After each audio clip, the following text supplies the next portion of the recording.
Hi hello नमस्कार सर्वांना, स्वागत आहे तुमचं माझ्या यूट्यूब चॅनलमध्ये। तर आज आपण बघणार आहोत एकदम हलका फुलका आणि पचायला आणि एकदम झटपट होणारा नाश्ता, उडदाच्या डाळीचे आणि मुगाच्या डाळीचे वडे। तर चला पटकन रेसिपीला सुरुवात करूया। तर या ठिकाणामध्ये 2 वाटी मी उडदाची डाळ ही स्वच्छ अशी धुवून घेतलेली आहे आणि त्यामध्ये अर्धी वाटी मुगाची डाळ टाकून घेतलेली आहे आणि 2-3 पाण्याने ही डाळ स्वच्छ आता मी धुवून काढलेली आहे। आणि पुन्हा आता एक पाण्याने ही डाळ आपण स्वच्छ अशी धुवून घेणार आहोत।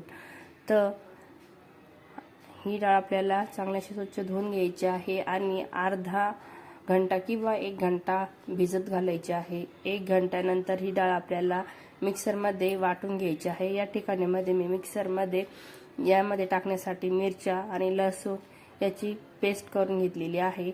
आणि आता आपल्याला मुगाची आणि उडदाची डाळ जी 2 तास आपण भिजत ठेवली होती त्याचं आता आपण वाटण करून घेणार आहोत। तर यामध्ये वाटण मी तयार करून घेतलेले आहे। यामध्ये 1 चमचा मी हिंग टाकून घेतलेली आहे, 1 चमचा ओवा टाकून घेतलेला आहे आणि चवीनुसार मीठ टाकून घ्यायचं आहे। तर अशा प्रकारे हे सर्व मिश्रण मी इथे तयार करून घेतलेले आहे आणि आता हे आपल्याला सर्व आता असं एकत्र करून घ्यायचं आहे। तर यामध्ये मी 2-3 चमचा यानंतर आता आपण हे तेलामध्ये फ्राय करून घेणार आहोत, तळून घेणार आहोत। तर मी कढईमध्ये तेल गरम करून घेतलेले आहे। तेल गरम झाले की नाही आपल्याला हे असे थोडेसे चेक करून घ्यायचे आहे। यानंतर मी असे थोडे यामध्ये उडदाच्या डाळीचे गोळे सोडून देत आहेत। तसा एकदम छान असा हा नाश्ता होतो। तर पटकन बघा, ही रेसिपी एकदम साध्या आणि सोप्या पद्धतीने होते। तर चला पटकन आता हे वडे आपण फ्राय करून घेणार आहोत। तर अशा पद्धतीने आपण हे सर्व वडे असे चांगले असे क्रिस्पी आणि चांगले 2-3 मिनिटे फ्राय करून घेणार आहोत। खूप छान नाश्ता होतो आणि खायला आणि पचायलाही खूप छान लागतो।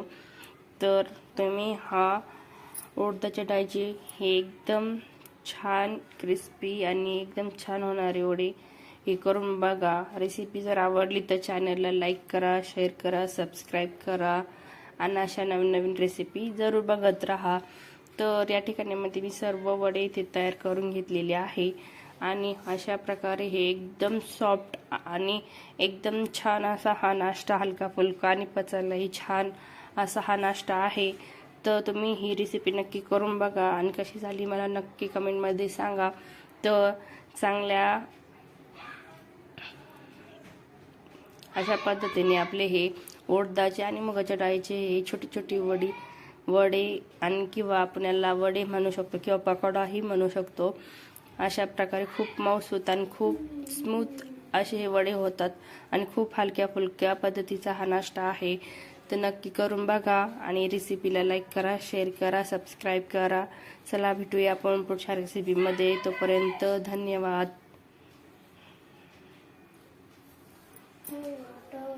खूप छान।